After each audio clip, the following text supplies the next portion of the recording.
Is good morning, welcome back to my channel. সবাই কেমন আছো? তো সবাইকে ভেরি ভেরি গুড মর্নিং। আজকে হচ্ছে মঙ্গলবার।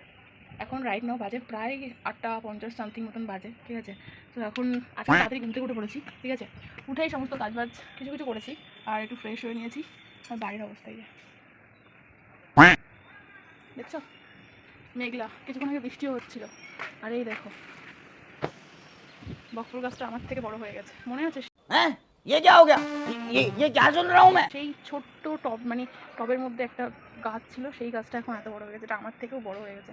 যাই হোক, যেটা আমি রোজ দেখাই আমার ভিডিওতে, দেখো মেঘ পড়েছে, পাখিরা উড়ে উড়ে যাচ্ছে। সেটা আজকেও দেখাবো, কারণ মানে এই দৃশ্যটা না দেখাতে পারলে আমার ভালো লাগছে না। চলো দেখা যাক। আমি রোজ এই জিনিসগুলো দেখাই, কিন্তু কি করব, এত সুন্দর দৃশ্য না দেখাতে পারলে তো আমার শান্তিই হয় না, ঠিক আছে।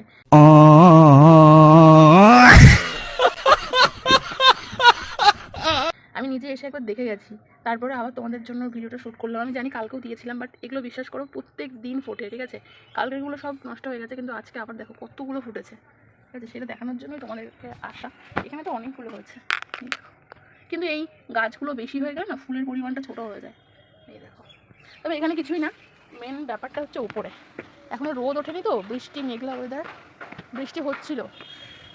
ভাবলাম এই মুহূর্তে দেখাতে হবে, নাহলে পরে হবে না। দেখছো, জাস্ট দেখো, কালকে ফুটেছিল যেগুলো সেগুলো না। लेकिन एक सेकंड दिमाग खराब हो जाएगा। मैं माँ अम्मा बहन पे आ जाऊंगा मैं। এগুলো কিন্তু আজকে ফুটেছে সকালবেলা। আই থিঙ্ক এই কড়িগুলো কালকের মধ্যে ফুটে যাবে। তবে আমার ইচ্ছা কী ছিল জানো, এই সব ফুলগুলো যদি একবারে ফুটতো তাহলে আমার মনটা একটু শান্তি পেত। এই এক জায়গায় চারটে, দেখো কি সুন্দর দেখাচ্ছে। শুধু এই চারটেই না, এপাশেও আছে, এই দেখো এই ফুলটা বেশ সুন্দর লাগছে। भाई यहाँ पे क्या हो रहा है? भाई यहाँ पे क्या हो रहा है? भाई ये कहाँ फंस गया भाई मैं? भाई ये क्या हो रहा है? এই হচ্ছে ব্যাপার। আর এই বেলি গাছটা বাড়ছে না কেন আমি জানি না, ঠিক আছে। সেই কবে থেকে এইটুকুনই রয়েছে। আর এই গোলাপ গাছের সমস্ত পাতা ঝরে গেছে নতুন পাতা বেরোনোর জন্য। প্রথমে আমি ভয় পেয়ে গেছিলাম যে হনুমানে কি তাহলে সব খেয়ে যাচ্ছে, তা দেখছি না, পাতাগুলো সব নিচে পড়ে আছে, ওই দেখো, দেখছো। আর good question, you are a good question. এদিকে অলরেডি দুই একটা নতুন নতুন পাতা ছাড়া শুরু করে দিয়েছে, এই যে। তো এই হচ্ছে ব্যাপার। আর এই আমার কাঠগোলাপ গাছটা দেখো মোটামুটি ভালোই বড় হয়ে গেছে। সেই ছোট্ট গাছটা আস্তে আস্তে কত বড় হচ্ছে। তবে আমরা যে দক্ষিণেশ্বরে গেছিলাম, সেই দক্ষিণেশ্বরে গিয়ে দেখলাম যে এই গাছ আসলে কত বড় হতে পারে, ঠিক আছে। আমি তো জাস্ট ছোটো টবের মধ্যে রেখে দিয়েছি, কি বলবো, আমাদের জায়গা নেই তাই। কিন্তু এই গাছের আমার ভীষণ একটা শখ ছিল বলে আমি গাছটা নিয়েছি। हाँ ये कर लो पहले। এই গাছটা অনেক বড় হয় বট গাছের মতন, ঠিক আছে। তো দেখা যাক কত কী হয় না হয়, কারণ আমাদের ধরো জায়গা নেই খুব একটা, যা হবে এইটুকুর মধ্যেই। আর আমি সত্যি কথা বলতে গাছপালা যেরকম পছন্দ করি সেরকম গাছপালা লাগাই, কিন্তু আমাদের যেহেতু জায়গা নেই, আর বাবাও কী বলবো, গাছপালা দেখলে পরেই সমস্ত মনে উঠিয়ে ফেলে। भाई साहब कुछ ज्यादा नहीं हो गया ये? मतलब कुछ भी। বললে বিশ্বাস করবে না, আমি মাঝে অনেকগুলো ফুল গাছ এনে এই আমাদের সামনেটা দিয়ে লাগিয়েছিলাম, কিন্তু দেখো এখান দিয়ে আমার বাবা লাইন দিয়ে ইট সাজিয়ে রেখেছে সেই গাছ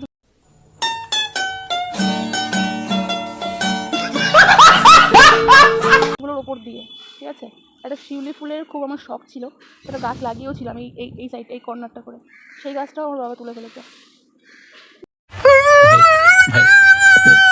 জানি না, বুঝতে পারে না কি করে। আরও দেখো পেখম রানী যাচ্ছে, এই পেখম পেখম। তো এই হচ্ছে ব্যাপার।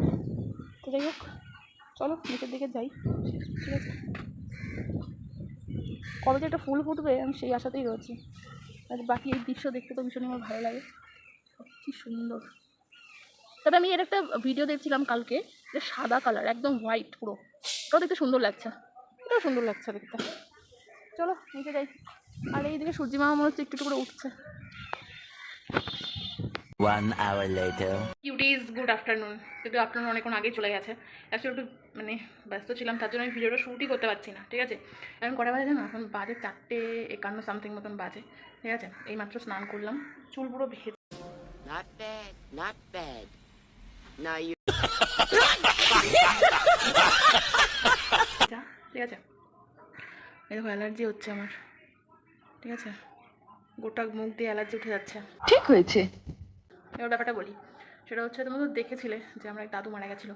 তো সেখানে আজকে হচ্ছে শ্রাদ্ধের কাজ টাজ সব কিছু হয়েছে সকালবেলায়। আমি তো যাইনি, আর মা কারণ সকাল থেকেই ওখানে রয়েছে, ঠিক আছে, এবং রাত অবধি মা থাকবে। তো মা আছে সেহেতু আমরা আর যাইনি, বাড়িতে তো লোকজন থাকতে হবে, তো সেই জন্য আর যাওয়া হয়নি। কালকে আসমুক্তি হবে, মানে শ্রাদ্ধের পরের দিন যেটা হয় সেটা হবে কালকে।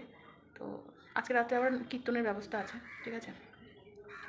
তো এই হচ্ছে ব্যাপার। দেখো, মানুষ মারা গেলে পরে দিন পার হতে টাইম লাগে না। এই মনে হচ্ছে যেন এই ঘটনাটা 2-3 দিন আগেকার ঘটনা, ঠিক আছে, কিন্তু এরকম একটা মানে পরিস্থিতি। যাই হোক, তো এটাই হচ্ছে ব্যাপার। মা সকাল থেকে না, মা যেদিন থেকে ওরকম হয়েছে সেদিন থেকেই মা ধরো ওই বাড়িতে যাতায়াত মানে প্রায় রোজই করে, ঠিক আছে। সকালবেলায় গিয়ে সমস্ত কিছু করে দেওয়া হয়, তারপর বাড়িতে নিজের কাজ ব্যস্ত থাকে, তো সেগুলো করে। আর আজকে রান্নাটা জাস্ট কোনোরকম হয়েছে, ব্যাস, তারপরেই চলে গেছে, ঠিক আছে। কারণ যেহেতু আজকে রাতের কাজ বাজ সব কিছু রয়েছে, একটুখানি গুছিয়ে গেছে দেওয়া, বুঝতেই তো পারো, ঠিক আছে।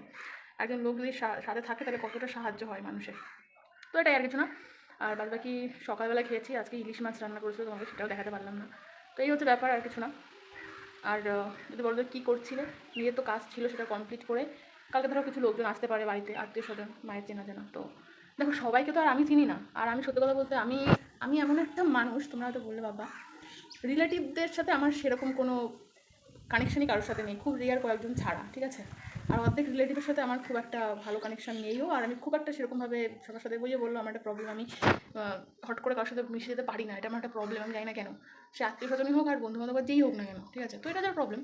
তবে আমার মা আমার থেকে বিপরীত, ঠিক আছে। আর আমি মায়ের থেকে বিপরীত হয়ে গেছি, কারণ আমার মা সবার সাথে মিলে ঝুলে থাকতে, সবার সাথে মানে 2 মিনিট কথা বলে তার সঙ্গে ফ্রেন্ড হয়ে যায়, ঠিক আছে। এরকম একটা ব্যাপার আমার মায়ের মধ্যে আছে, ভীষণ একটা মানে পজিটিভ এনার্জি আছে আমার মার মধ্যে বলতে পারো, যেটা আমার মধ্যে একেবারেই নেই, পুরো নেগেটিভ, ঠিক আছে। তো এইটাই হচ্ছে প্রবলেম, আর কিছুই না। আর মা ভীষণভাবে সবাইকে সাপোর্ট করার চেষ্টা করে, সে যেই হোক না কেন, চেনা হোক জানা হোক, যেই হোক না কেন, কেউ যদি কোনো প্রবলেমে পড়ে মা ভীষণভাবে সাহায্য করার চেষ্টা করে, ঠিক আছে। তো আমি তো ভাবি যে তার মেয়ে হয়ে বা তার সন্তান হয়ে আমার কী অবস্থা, ঠিক আছে। তো এই জিনিসটা আমার মধ্যে একটুখানি নেগেটিভ আছে, তোমরা যে যাই বলো, আমি কিছু করিনি। তো সেই জন্যই আর কি ঘর দর একটু পরিষ্কার পরিচ্ছন্ন করা হয়েছে, ঠিক আছে। বিছানা চাদরগুলো সব কেটে কুচে ধুয়ে দিয়েছি। দেখো, আমাদের তো আর মানে কী বলবো, সেই এলাহি পাকা ঘর দৌড় নেই যে জিনিসপত্র এক্সচেঞ্জ করবো, কারণ জিনিসপত্রই নেই আমার, ঠিক আছে। আমাদের ঘরে বলতে পারো সেরকম কিছুই নেই, জাস্ট একটা এখন আমরা টিনের ঘরে থাকি, মানে মাটির ঘরে বলতে পারো, মাটির ঘরে থাকি। তো সেই ক্ষেত্রে আর সব কিছুই আমাদেরকে স্ট্রাগল করেই পেতে হয়, ঠিক আছে। ছোটোবেলা থেকেই লাইফে স্ট্রাগল চলছে, এখনও চলছে, জানি না মরার আগের দিন অবধি স্ট্রাগল চলবে, তাতে আমার কোনো দুঃখ নেই, আমি এতে হ্যাপি আছি, ঠিক আছে। আর দ্বিতীয় কথা যেটা বললাম, ঘরে সেরকম কিছু আমাদের নেই, ওই জাস্ট একটুখানি ভাঙাচোরো ঘর একটু পরিষ্কার পরিচ্ছন্ন রাখার চেষ্টা করি আর কি, আর কিছুই না। তো ওই জন্যই আর কি, যদি বলো তো বলবো যে একটা সেকেন্ড আর একটা যে বিছানার বেডশিট, ঠিক আছে, সেটা অবধি আমাদের নেই, ওটাই আবার পরিষ্কার করে দেওয়া হয়েছে। তো সেটাই হচ্ছে ব্যাপার। আমি আর কী বলবো, আমার দুঃখের কথা আমি আর বলতে চাই না, ঠিক আছে। সো এইটুকুনি আর কি মেন ব্যাপার, তোমরা জেনে রাখো যে সব ঘর দোর পরিষ্কার করতে গিয়ে আমার মানে অবস্থা খারাপ, যেহেতু ডাস্টে আমার অ্যালার্জি আছে, তার জন্য চোখ মুখ দিয়ে দেখো অ্যালার্জি ওটা শুরু করে দিয়েছে অলরেডি। তো টেনশন নেই, মেডিসিন আছে, খেয়ে নেবো, কোনো ব্যাপার না। তবে অ্যালার্জির মেডিসিন খেলে তো প্রচণ্ড ঘুম পায়, ওটাই একটু প্রবলেম, ঠিক আছে। আর এখন ইদানিং আমার একটা প্রবলেম হচ্ছে, আমি ঘুমাতে পারছি না, ঠিক আছে। আমার কেন জানি না মনে হচ্ছে আমি যদি ঘুমাই তাহলে হয়তো আমার মানে কিছুক্ষণের জন্য আমার অনেক কিছু মানে এদিক ওদিক হয়ে যাবে, এই জন্য আমার ঘুমাতে পারছি না আমি, ঠিক আছে।